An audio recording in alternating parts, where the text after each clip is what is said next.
duvidar, criticar e determinar, porque não importa, gente, a origem do pensamento. A questão é que agora ele já está do lado de dentro. E eu vou dar um exemplo prático para vocês. Você quer saber, tem um ladrão dentro da sua casa, você quer saber de onde ele veio? Não, ladrão, é o seguinte, você pode levar tudo que está em casa. Eu só queria saber o seguinte, como é que foi aí com seu pai, sua mãe, sua criação? Porque eu sou psicanalista. Não vai rolar, cara. Você não pode dialogar com o pensamento ruim. Você tem que ensinar a pessoa a duvidar, criticar e determinar. Kátia, fala, Kátia, então. Deixar, eu falo o tempo todo. Eu vou voltar um pouquinho aí no que o senhor falou, em questão de ajuda, né? Porque quando eu tive crise de ansiedade, que veio também uma crise de pânico, eu precisava de ajuda, muito de ajuda, mas as pessoas que estavam à minha volta, elas não conseguiam perceber, né, que eu estava precisando de ajuda. E eu fugia dessas pessoas também. Eu fugia do problema, né, essa questão da aceitação que o senhor falou. Eu sabia que tinha alguma coisa que estava errada comigo, mas eu fugia tanto, porque se alguém me perguntasse assim, o que você tem? Eu tinha preguiça de contar, eu tinha preguiça de falar, eu não queria falar, eu não queria... E, assim, eu via que eu precisava de ajuda, mas, ao mesmo tempo, eu corria, né? Então, eu evitava as pessoas, eu evitava a ligação, eu não atendia. Às vezes eu encontrava, via alguém conhecido na rua, vai me perguntar como é que eu tô. Eu atravessava a rua, eu fingia que eu não via, porque eu não queria falar do problema. Naquele momento, eu passei para ela tudo que eu estava vivendo, mas eu precisava tanto de ouvir alguém para falar assim, faz isso, não faz aquilo, o caminho é esse, e ela não me falava, ela só me ouvia e anotava, toda sessão ela só me ouvia e anotava. E eu falava assim, poxa vida, mas será que ela não vai me falar nada? O que eu vou fazer? Porque a gente fica muito perdido, né? Sem rumo. E isso, de certa forma, ao invés de me ajudar, estava me atrapalhando. Estava escrevendo um livro da sua vida, certo? Né? Hã? Ela estava escrevendo um livro da sua vida, né? Sabe que eu pensei nisso hoje? Gente, só uma dica rápida. O analista, ele tem que ouvir, anotar muito, que anotar traz uma percepção melhor, mas ele tem que sempre, ou na segunda, ou na primeira mesmo, já dar um pré-diagnóstico, né? Ele tem que dar uma noção e sempre com um ponto de solução. Nosso ouvido é bom para fazer duas coisas. Ele tem que ser bom para ouvir, achar o problema, fazer duas coisas, pontuar o problema com sabedoria e dar sempre uma solução. E tem que trazer sempre aquilo que a pessoa tem de bom, porque de fato todo mundo tem muita coisa boa e é cientificamente comprovado que elogiar, incentivar faz a gente crescer mais do que depreciar. Quantos de nós sentimos muita carência, muito sentimento de rejeição, porque nossos pais sempre falavam que a gente não era, que a gente não podia. No intuito da gente crescer, eles, em vez de colocar a gente para cima, colocou para baixo. Dá aquela melhorada, a gente falou, olha assim e tal, a ponto que a pessoa vai fazer, e de repente ela volta a estacar zero.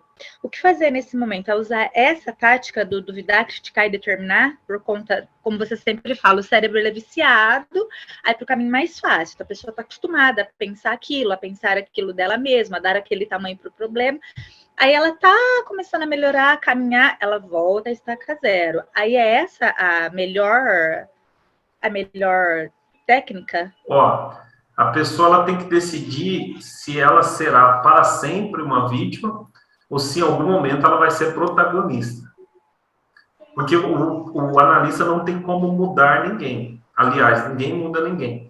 Mas a gente orienta, reforça. Se ele ficar, ele com certeza vai criar camadas para uma hora o inconsciente dele, o famoso a ficha cai.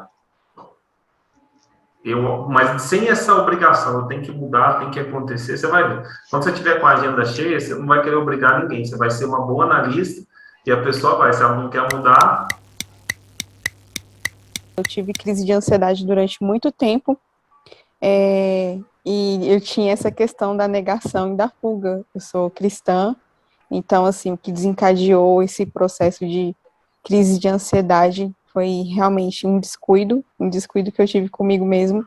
Eu sempre fui multitarefas, então eu comecei a querer fazer tudo dentro do meu ministério da igreja, e desencadeou isso, e eu entrei no processo de depressão também, eu tive síndrome do pânico, e eu não conseguia aceitar E aí eu tive um momento que eu falei, não, eu tenho que buscar ajuda, alguma coisa está acontecendo de errado comigo, então, e eu busquei o posto de saúde, fiz uma consulta, comecei a tomar remédio para ansiedade, para depressão, e aí, com o tempo, eu parei a medicação, e eu falei, não preciso mais, eu estou melhor, só que eu ainda não tinha conseguido entender a causa do problema, como o senhor está falando, né, a causa, estava cuidando só do sintoma.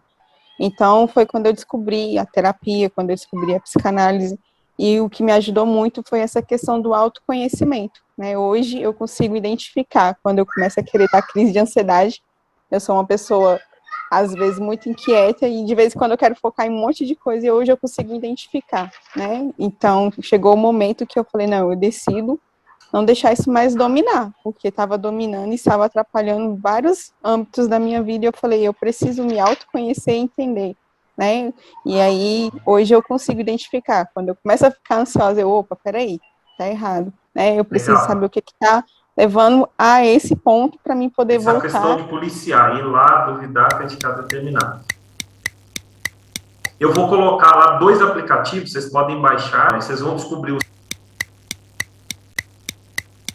tarefinha aí para vocês, baixar, responder as perguntas e ver como é que tá lá o seu, para a gente utilizar isso daí na vida de vocês e vocês na vida dos seus pacientes. Ele sentou com você antes de qualquer coisa.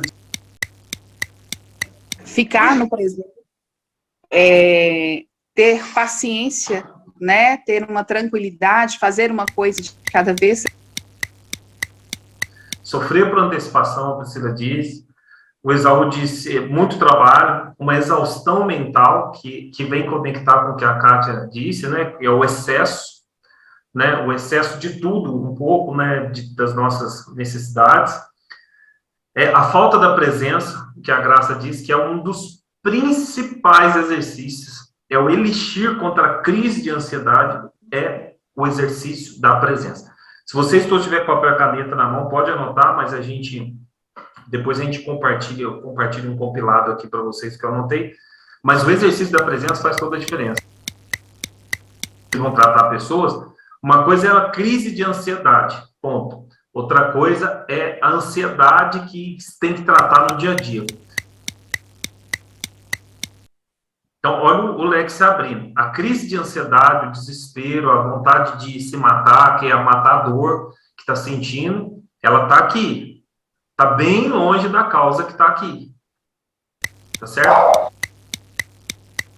Na maioria das vezes, correr nem sempre simboliza saúde.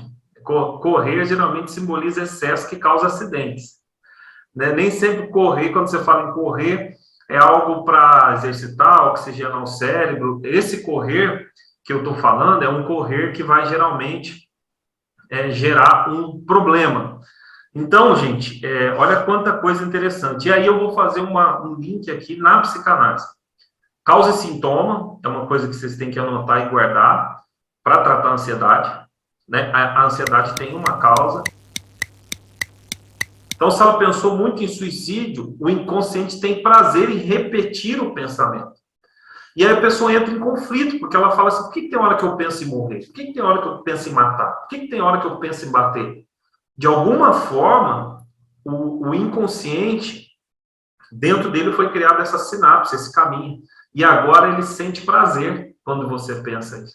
Aí você entra em conflito, você fala, isso não sou eu. Por que eu penso? E aí você vai usar... A gente não precisa estar famoso para estar fazendo a diferença. Se eu estiver conseguindo fazer a diferença na sua vida, você que está me assistindo aqui, é o suficiente para mim.